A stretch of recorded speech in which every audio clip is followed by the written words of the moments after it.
What is up, everyone? Welcome back to another video today, and in this video we are doing the 51st installment of Random Model Airports.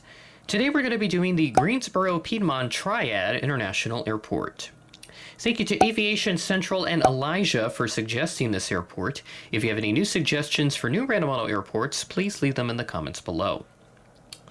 So we got ourselves a double concourse setup here at the Greensboro Piedmont Triad International Airport, a very lovely airport at that, and it is also home to the wonderful Jeb Brooks from greenergrass.com.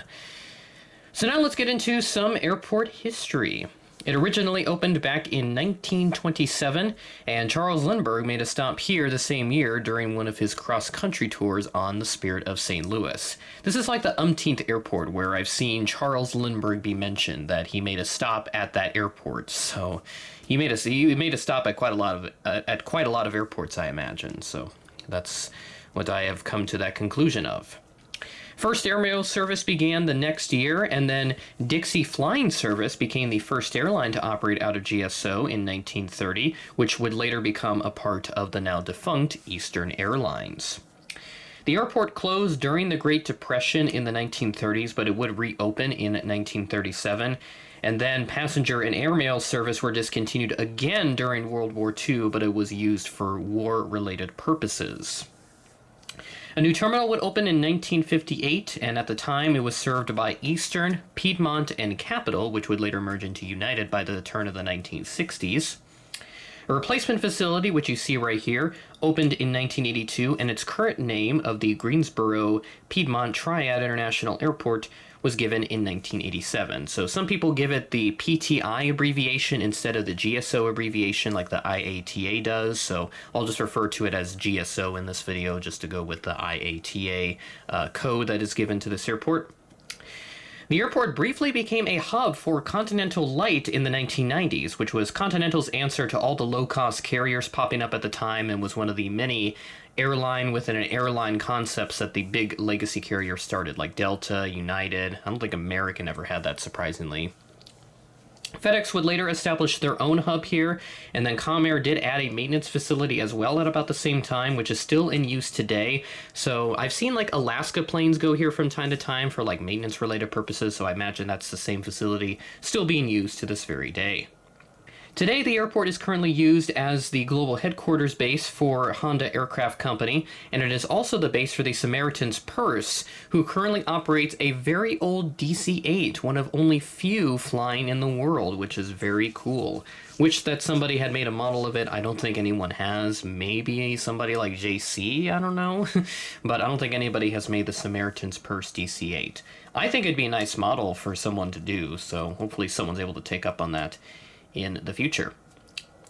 Now, we've got a bit of a unique numbering system here. We don't have like, concourse A or concourse B or vice versa. We don't have that here. Instead, we just have all of the gates are numbered without a letter designator in front of them to signal, oh, here's which concourse your gate is at. So over here we have like gates 20 through about 30, and then over here we have all of the gate number 40s. So kind of an interesting numbering system. So we'll go ahead and start off all the way over here with that Delta plane, and then we'll work our way around, come back around here and do that. And then we've also got an apron with a bunch of cargo planes that we'll take a look at the end of the video. Starting off at gate 27, we had the Delta Connection CRJ 900. This got to ride in from Detroit as Flight 5189, operated by Endeavor Air, at 10:39 p.m., ahead of a scheduled 11:12 p.m. arrival. So arriving 37 minutes ahead of schedule, I think, if my math holds me right on that one. Hopefully it does. But we'll continue along to gate 29, where we have this Delta 737-900ER coming in from Atlanta as Flight 2307. This will ride in at 11:38 p.m., ahead of a scheduled 11:54 p.m. arrival. And one thing you'll note is that this is one of the ex-Lion Air 737s that Delta has bought secondhand, so they have the GP customer code after them. So keep an eye out on that if you're ever spotting at Atlanta, because I think that's where all of those ex-Lion Air 739s are currently based out of. Here's the last of the Delta aircraft, parked here at gate number 31. We have this Delta 717-200, also coming in from Atlanta as Flight 2185, an earlier flight by a couple of hours. This will ride in at 8:52 p.m., ahead of a scheduled 9:16 p.m. arrival. Got a pair of Allegiant planes, one there in the background, but we'll go ahead and take a look at the one in the foreground first, with this A319 parked here at gate number 34. This aircraft arrived in from Orlando Sanford as flight 2819 at 1:17 p.m., ahead of a scheduled 1:24 p.m. arrival. Next at gate 28, we have this larger Allegiant A320 with sharklets. Hopefully somebody does a fence tip one, because we are lacking on that quite a bit. This aircraft arrived in from St. Petersburg as flight 995 at 7:41 a.m., ahead of a scheduled 7:57 a.m. arrival. Now you may note that it says on Friday, because some of the flights in this update are from Thursday, March 7th, but I had to pick a few from Friday, March 8th in order to add additional cargo flights, which we'll take a look at towards the end of the video. So keep an eye out for that Friday designator on the graphics, and that will show which flights are from Friday, March 8th instead. At gate 26, we have this United Express Embraer 175 coming in from Denver today. It's flight 5503, operated by SkyWest, at 10:29 p.m., ahead of a scheduled 10:33 p.m. arrival. And our last aircraft over at the North Concourse, as I'll call this here. At gate 22, we have this United Express CRJ 550 coming in from Newark. It's flight 4168, operated by GoJet. This arrived in at 10:33 a.m., ahead of a scheduled 10:50 a.m. arrival. That is all the aircraft we have here at this North Concourse. We'll go ahead and check out the South Concourse now, where we have pretty much all American planes, and that's exactly the case. Starting off at gate 45, we have this American Airbus A320 with the CFM engines. This aircraft arrived in from Dallas-Fort Worth as flight 2738, and this is a significantly delayed flight, arriving in at 12:25 a.m. on Friday, delayed from a 9:58 p.m. scheduled arrival on Thursday. So this flight was delayed by, I think that's 2.5 hours, if my math serves me correct. So a very significant delay for the folks coming from Texas. Next to that, at gate 47, we have this American Eagle Embraer 145.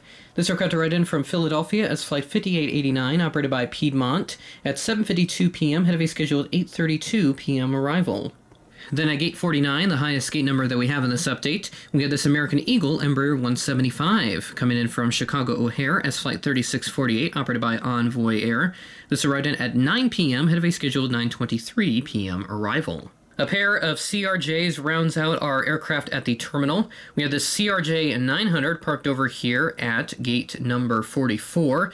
This aircraft arrived in from Charlotte as flight 5264, operated by PSA Airlines, at 11:44 a.m., ahead of a scheduled 12:07 p.m. arrival.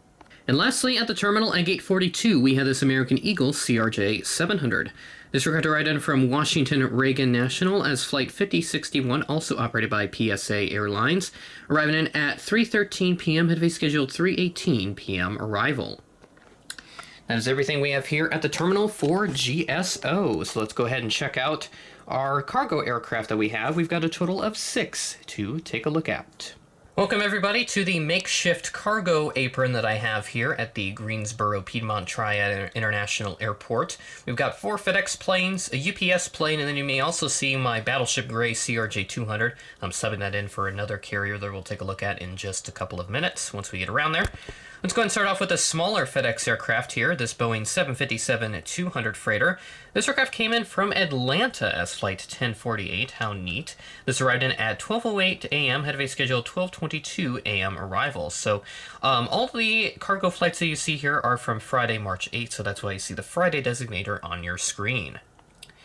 Then we'll swing on over to this beautiful A300 made by Aero Classics, the last A300 built, which is the exact aircraft that I'm representing here.